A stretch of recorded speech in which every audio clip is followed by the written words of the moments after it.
So I know that in the news, New Zealand really has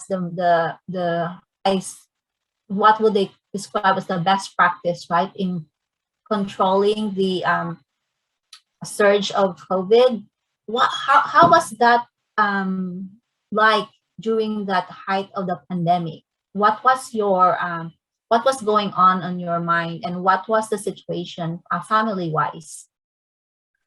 Family wise, I mean, we're in lockdown. I have the opportunity to work from home, so the three of us stayed here. There's no daycare as well. We're quite fortunate that New Zealand somehow can support people.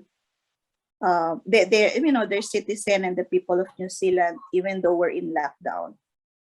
And plus, I'm quite lucky that I can still work continuously without going out of the house. Thinking about it, I think most of the people in New Zealand would think the same thing, is that we have to do our part as well, just so to overcome this pandemic. And that's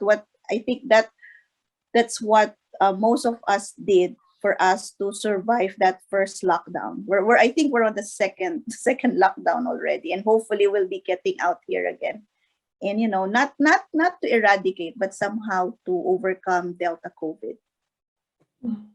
I just have a question. So during lockdown, were you able to interact with the patients in your disability sector, or what happened in the disability sector during the lockdowns? Yeah, depending on the lockdown. Level 4 lockdown, that means as a service coordinator, we cannot go to each of the residential house. So we work remotely. We contact staff, we contact the families remotely. Video calls, telephone calls. So that's the only way of communication. Level 3 lockdown, somehow, depending on the needs of our connection, then we can. We're still in level 3s, but I haven't visited yet each of my residential houses because of the restrictions. So yeah, we're working remotely. It's hard, but I think everyone has adjusted to it, including the people that we support.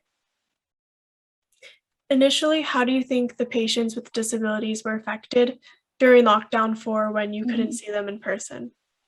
Well, not just us, even their families and their routine.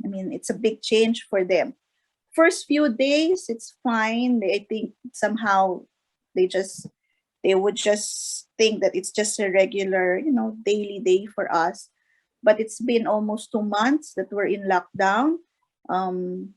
Challenging behavior has been, agitation has been increasing, anxiety for them.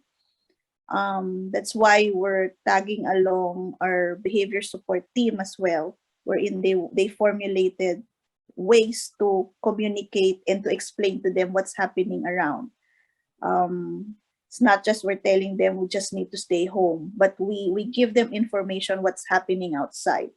So at least they have the information and somehow they can understand it as well.